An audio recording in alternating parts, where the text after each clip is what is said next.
في الدنيا فكانت منزلا. السلام علیکم ورحمۃ اللہ وبرکاتہ۔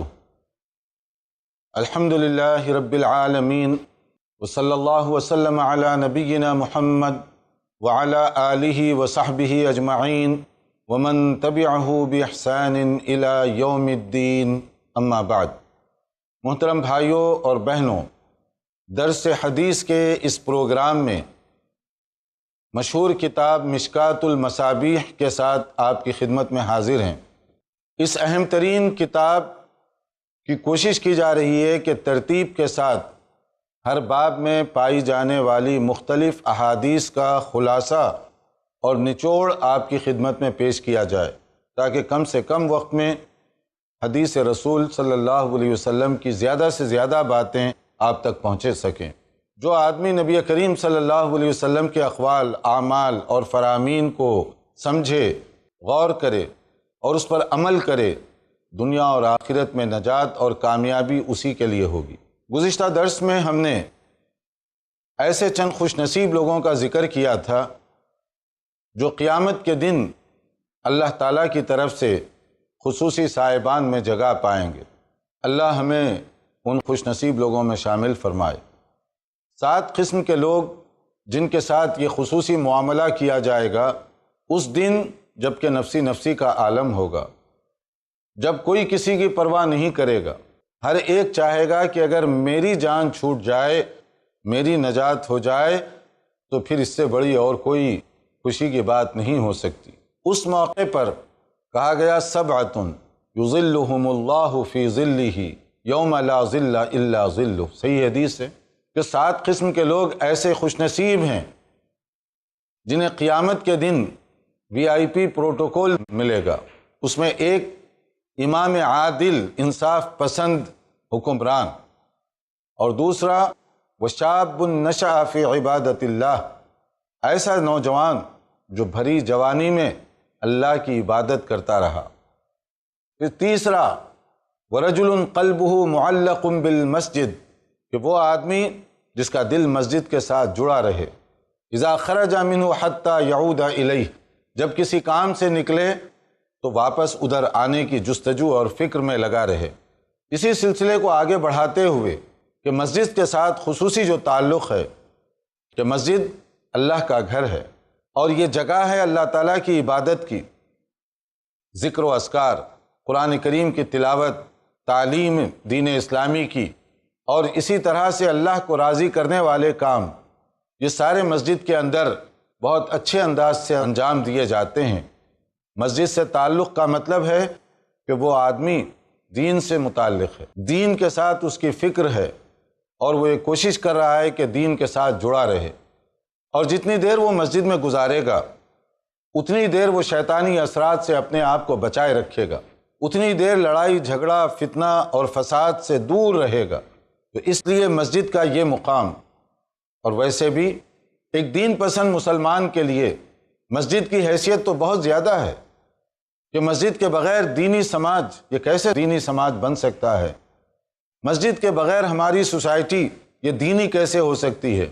اس لیے ایک حدیث میں جو ابو داؤد کی حدیث ہے، وہ لوگ جو اللہ تعالیٰ کی حفظ و امان میں ہوں گے، جو اللہ تعالیٰ کی ضمانت میں ہوں گے، ان میں سے ایک مسجد میں جانے والوں کا تذکرہ کیا گیا کہ وہ آدمی وَرَجُلٌ رَاحَ إِلَى الْمَسْجِدِ وَهُوَ ضَامِنٌ إِلَى اللَّهِ، کہ وہ آدمی جو مسجد میں جانے کے لیے گھر سے روانہ ہوتا ہے وہ اللہ کی حفظ و امان میں آ جاتا ہے، اور اس کا مسجد کے لیے اٹھنے والا ہر قدم باعث اجر و ثواب بن جاتا ہے۔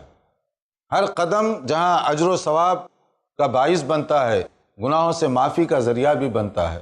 رسول اللہ صلی اللہ علیہ وسلم مسجد میں آنے والوں کے لیے بہت زیادہ خوشخبری سنایا کرتے تھے، اور آپ خود حتیٰ کہ جب سفر سے آتے تھے گھر میں جانے سے پہلے مسجد پہنچتے اور مسجد میں کچھ دیر آپ بیٹھا کرتے تھے۔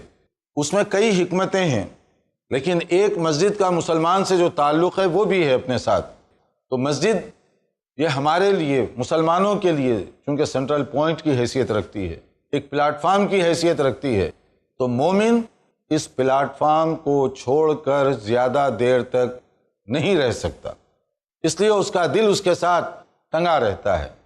اور اس کے بعد ایک اور قسم جو قیامت کے دن خصوصی صاحبان میں جگہ پائیں گے، وَرَجُلَانِ تَحَابَّا فِي اللَّهِ اجْتَمَعَا عَلَيْهِ وَتَفَرَّقَا عَلَيْهِ، دو آدمی جنہوں نے ایک دوسرے سے محبت کی، اور محبت کا مقصد دنیا کمانا، حرص اور لالچ، دنیا کی غرض و غایت نہیں، بلکہ محبت فی اللہ، اللہ کے لیے، اللہ کے دین کے لیے۔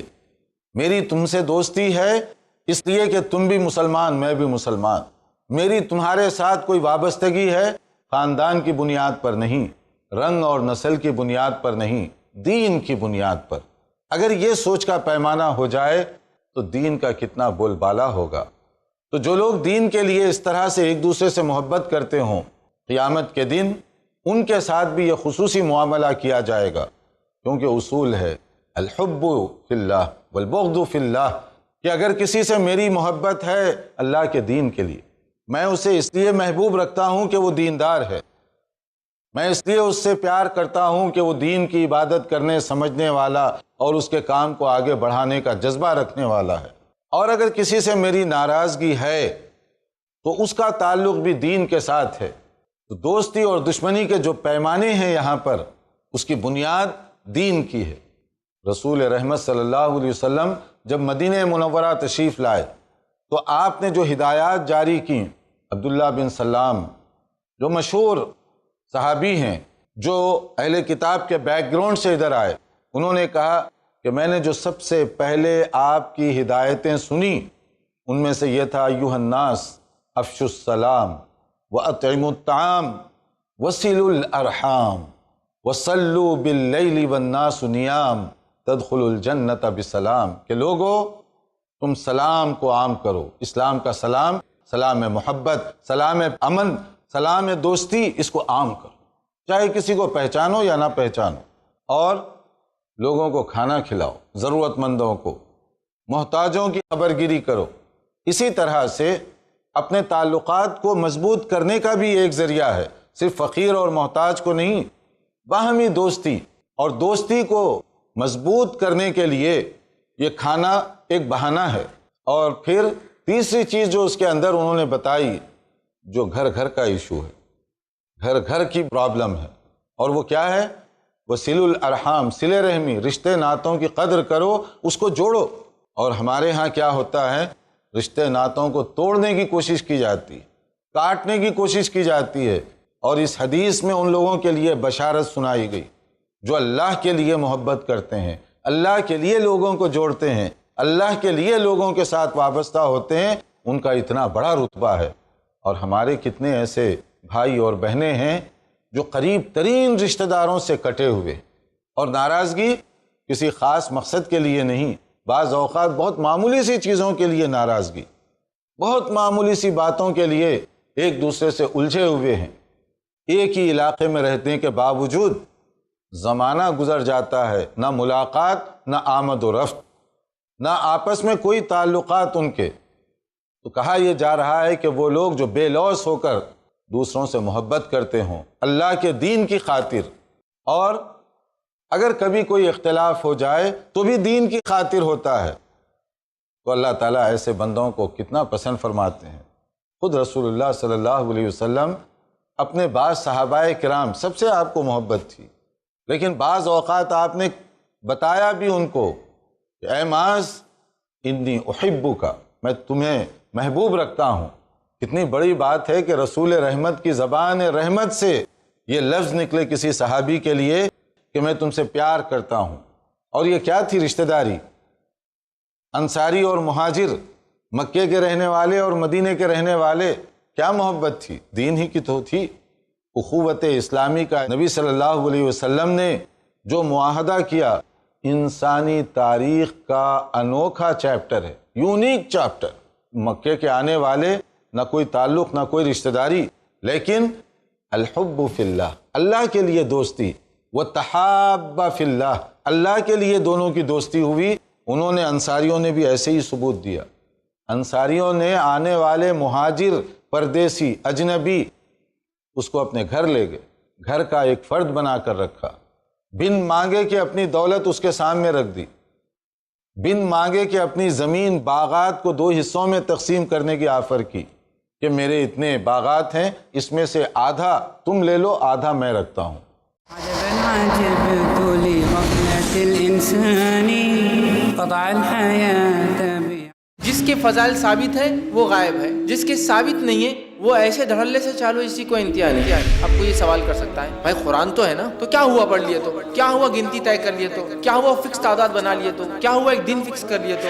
میرے بھائی قرآن ہے، یقیناً شفا ہے، رحمت ہے، برکت ہے، مغفرت ہے، دنیا اور آخرتی کامیابی ہے، لیکن بہت ساری قرآنی صورتوں کو ہم لوگوں نے خود بنا لیا ہے کہ اس کے یہ فضائل ہیں، اس کے یہ فوائد ہیں۔ کسی بھی چیز کے فضائل کے لیے مجھے اور آپ کو اس کتاب کو ویسے ہی فالو کرنا پڑے گا جیسے بتایا گیا۔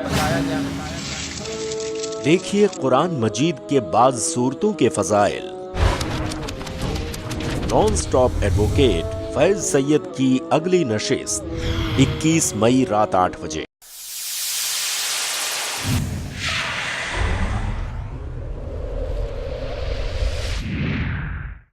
i+ TV بہتر زندگی کے لیے۔ قیامت سے پہلے جانیے شیخ مصطفیٰ اجمل مدنی سے قبل قیامت پیش آنے والے وہ سارے واقعات جن کے بارے میں حدیث نے دیے اشارات۔ ہر منگل رات 8 بجے صرف i+ TV پر، بہتر زندگی کے لیے۔ اپنے DTH اور کیبل آپریٹر سے آج ہی سمپرک کریں۔ Free to air. عجبا عجبت لغفلة الإنسان قطع الحياة بي انصاریوں نے آنے والے مہاجر، پردیسی، اجنبی اس کو اپنے گھر لے گئے، گھر کا ایک فرد بنا کر رکھا، بن مانگے کہ اپنی دولت اس کے سامنے رکھ دی، بن مانگے کہ اپنی زمین باغات کو 2 حصوں میں تقسیم کرنے کی آفر کی کہ میرے اتنے باغات ہیں، اس میں سے آدھا تم لے لو، آدھا میں رکھتا ہوں۔ ذرا دل پر ہاتھ رکھ کر سوچئے، ہماری کچہریوں میں تو سگے بھائیوں کے خلاف عدالت میں مقدمات چل رہے ہیں، ہر ایک چاہتا ہے کہ دوسروں کا حصہ ہڑپ کرے، اور انصاریوں نے تو ایسا مظاہرہ کیا کہ بن مانگے کہ اپنا کھیت، باغ، دولت اس کی آدھا کو دینے کے لیے تیار۔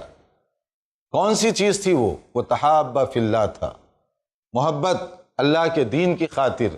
اور آنے والوں نے بھی ایسے ہی فیاضی کا معاملہ کیا کہ فری میں مل رہا ہے تو لے لو، نہیں، ہماری تم سے دولت کے لیے محبت تھوڑی ہے، وہ تحابہ فی اللہ ہے۔ تو اس لیے انہوں نے بھی خندہ پیشانی سے ان کا شکریہ ادا کیا، ان کی صرف اخلاقی مدد لی کہ فری میں مل رہا ہے تو ان کا مال، ان کی جائیداد اس پر قبضہ کرو، نہیں، ایک طرف دینے پر اصرار، دوسری طرف نہ لینے پر اصرار، بے لوث محبت تھی۔ کہا گیا اجتماع علی، بے لوث محبت، اور اسی کے لیے ایک دوسرے کے ساتھ ملتے ہیں، ایک دوسرے کے روابط اور تعلقات کو مضبوط کرتے ہیں۔ اللہ کے دین کے لیے اس طرح محبت کرنے والوں کو یہ بشارت سنائی گئی کہ قیامت کے دن خصوصی صاحبان میں ان کو بھی کھڑا کیا جائے گا۔ بہت بڑی بات۔ اور آپ گھریلو جھگڑوں کو دیکھیے، رشتہ دار، قریبی دوست، جاننے والے، ایک دوسرے کے ساتھ تعلقات، لیکن وہ سب مجروح ہو رہے ہیں چند گز زمین کے عوض میں۔ یہ پلاٹ میرا ہے، یہ پلاٹ تیرا ہے، یہ جگہ میری، یہ جگہ تیری۔ اور اس کے بعد نتیجہ یہاں تک پہنچتا ہے کہ کتنی لاشیں اسی پلاٹ کی وجہ سے اٹھائی جاتی ہیں۔ زمین وہیں رہتی ہے لیکن زمین کے لیے جھگڑنے والے زمین کے اندر دفن کر دیے جاتے ہیں۔ کتنی لاشیں ایسی اٹھی، ذرا اس پر غور کیجئے۔ کتنی چھوٹی چھوٹی باتوں پر، معمولی سی دولت کے مسئلے پر کتنے جھگڑے ہو گئے، اور ادھر بے لوث خدمت، دین کے لیے محبت کی بات کی جا رہی ہے۔ اس لیے یہ بہت ہیوی ہے، کہنے سننے میں شاید آسان لگے مگر عمل کرنے میں بہت بڑی بات۔ اس کے لیے بڑی جگرے کی ضرورت۔ اور پھر اس کے بعد ایک اور بات بتائی گئی جو کہ بہت بڑی بات، قیامت کے دن جن لوگوں کے ساتھ خصوصی معاملہ اور برتاؤ کیا جائے گا، ان میں سے ایک اپنا احتساب کر کے اللہ کو یاد کرنے والا، رات کی تنہائیوں میں اٹھ کر اللہ کو راضی کرنے کا شوق رکھنے والا، وَرَجُلٌ ذَكَرَ اللَّهَ خَالِيًا فَفَاضَتْ عَيْنَاهُ، ایسا آدمی بھی اس میں شامل کیا جائے گا جو تنہائی میں اللہ کو یاد کر کے اپنی آنکھوں سے آنسو بہاتا رہا۔ کبھی اٹھیے رات میں، کبھی اللہ کو راضی کرنے کی کوشش کیجیے، کیونکہ جب آدمی رات کی تنہائی میں جب لوگ پڑے سو رہے ہوں، اس وقت اللہ کی عبادت کرے، اللہ کو یاد کرے اور اپنی آنکھوں سے ندامت کے آنسو نکل پڑیں، ان آنسوؤں کی قیمت اتنی زیادہ ہے کہ اللہ تعالیٰ قیامت کے دن اس بندے کو خصوصی جگہ عطا فرمائیں گے۔ کسی کو دکھانے کے لیے نہیں، کسی دنیا کی طلب یا حرص میں نہیں نکل رہے ہیں یہ آنسو، اپنے گناہوں کو یاد کر کے اللہ رب العالمین سے عفو درگزر کا وہ طالب ہے، اور یہ آنسو اللہ کو بہت پسند ہیں۔ جو بے لوث مخلص ہو کر اللہ کی عبادت کرے، احتساب نفس کا ایک بہت بڑا ذریعہ ہے۔ کبھی ہوتا ہے کہ آدمی لوگوں کے ساتھ بیٹھا ہوا ہو تو شاید وہ عبادت نہ کر سکے، مگر کبھی تنہائی میں آدمی بیٹھے، کبھی تنہائی میں رب تعالیٰ کو یاد کرے، اور کبھی اللہ کا ذکر کرے اور اس کے بعد دعا کرے، تو اس دعا کے اندر، اس ذکر کے اندر، اس احتساب کے اندر بہت برکت ہوگی۔ اسی لیے بعض سلف صالحین تو یہاں تک لکھا کہ دنیا کے حکمرانوں کو اگر پتہ چل جائے کہ رات کی عبادت کی جو لذت ہے تو وہ اپنی حکومت چھوڑ کر ذکر و اذکار کرنے لگ جائیں۔ اگر اس کی حقیقت کو وہ سمجھیں تو رات کی عبادت یہ انبیاء کرام کا طریقہ تھا، یہ صالحین کا طریقہ ہے، یہ اللہ کو پسندیدہ طریقہ ہے کہ ایک حصہ جہاں آرام کر کے گزارتے ہیں جو اپنے جسم اور باڈی کا حق ہے، تو دوسرا حصہ اللہ کو راضی کرنے کے لیے عبادت کرتے ہوئے گزارتے ہیں جو اللہ کا حق ہے۔ اللہ کے نیک بندوں کے بارے میں قرآن کریم میں ایک بڑی بات بتائی گئی، تتجافى جنوبهم عن المضاجع يدعون ربهم خوفا وطمعا ومما رزقناهم ينفقون، ایسے نیک بندے ہیں جو رات کی تنہائیوں میں بستر سے اٹھ کھڑے ہوتے ہیں اپنا احتساب کرتے ہوئے کہ اگر میری موت آ جائے تو کیا میرا عمل اس قابل ہے کہ میں اللہ کی بارگاہ میں جا کر کھڑا ہو سکوں؟ یہ احتساب، اور اس فکر کی وجہ سے وہ غافل سو نہیں سکتے، اس فکر کی وجہ سے وہ بے پرواہ نہیں ہو سکتے، اس کے لیے وہ کوشش کرتے ہیں کہ اللہ تعالیٰ کو راضی کیا جائے، اور اللہ کو راضی کرنے والے کام جو ان کی طاقت میں ہو سکتا ہے زیادہ سے زیادہ وہ کام انجام دینے کی وہ کوشش کرتے ہیں۔ یہ اللہ تعالیٰ کے نیک بندے صالحین کی یہ صفت بیان کی گئی۔ تو کیا خیال ہے آپ کا جب یہ حدیث سن رہے ہیں گھروں میں بیٹھے ہوئے ہمارے بھائی اور بہنیں، ذرا جائزہ تو لیں کہ اس حدیث کو سننے اور پڑھنے کے بعد کیا کوئی مسلمان بھائی یا بہن فجر کی نماز چھوڑ بھی سکتا ہے؟ فجر کی نماز سے غفلت بھی وہ کر سکتا ہے؟ یہاں تو صالحین کا ذکر ایسے کیا جا رہا ہے، فرض تو فرض، غیر فرض کا یہ اہتمام ہے، نوافل اور سنتوں کا یہ اہتمام ہے۔ رات کی تاریکی میں بیٹھ کر فجر کے لیے نہیں، رات کی تاریکی میں وہ عبادت میں لگے ہوئے ہیں۔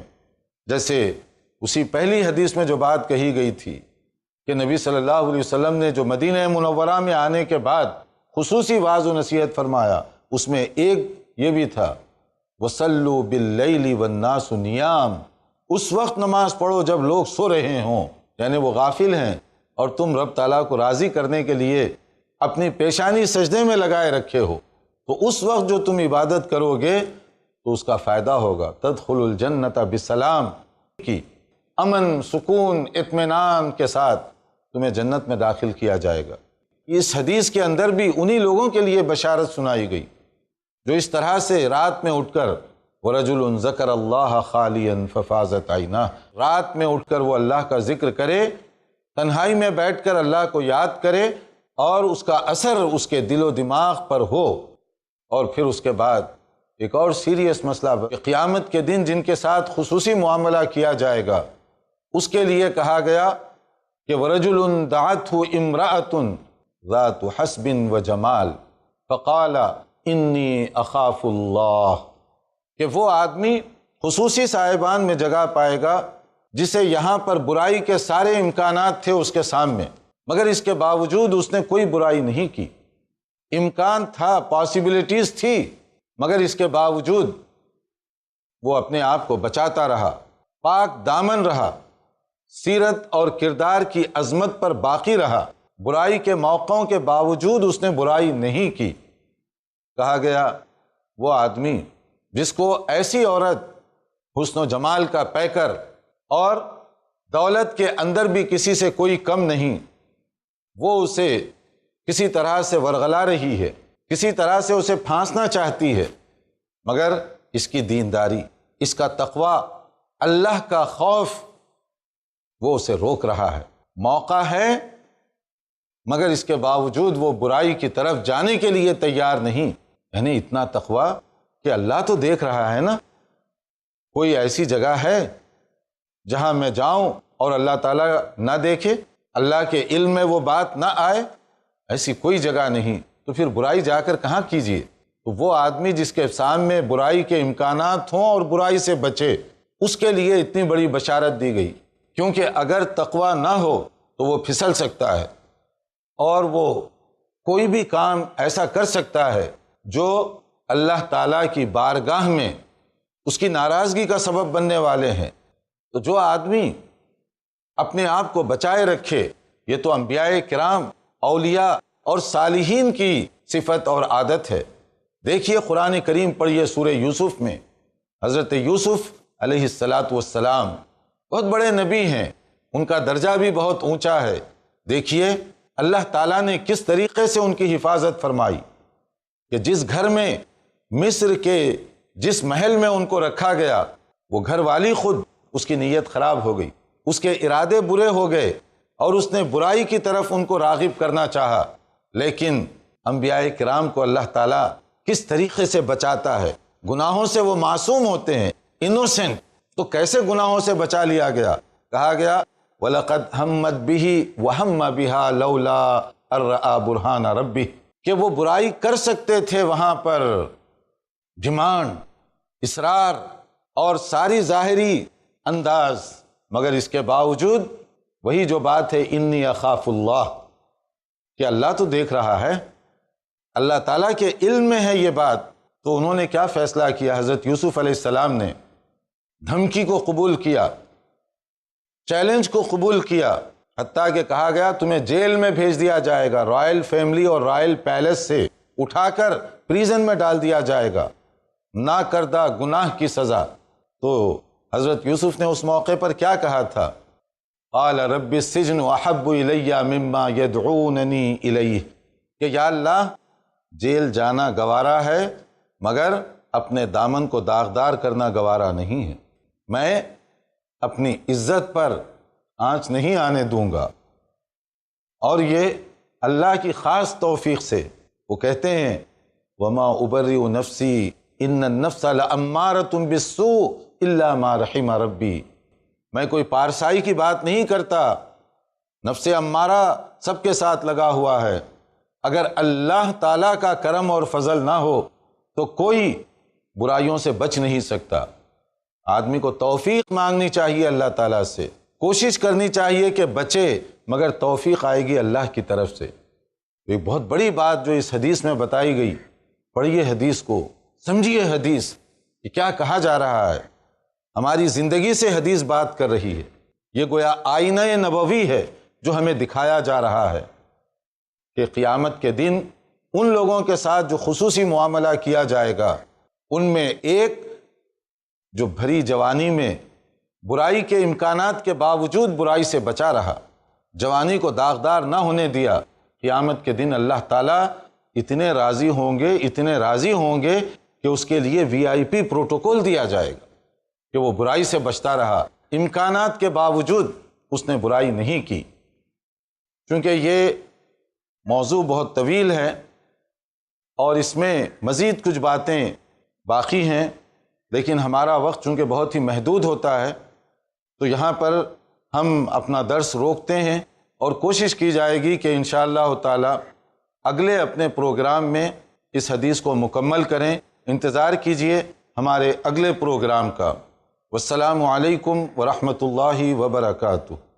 عجبا عجبت لغفلة الإنسان قطع الحياة بعزة وأمان فكرت في الدنيا فكانت منزلا عندي كبعض منازل الركبان عجبا عجبت لغفلة الإنسان قطع الحياة بعزة وأمان فكرت في الدنيا فكانت من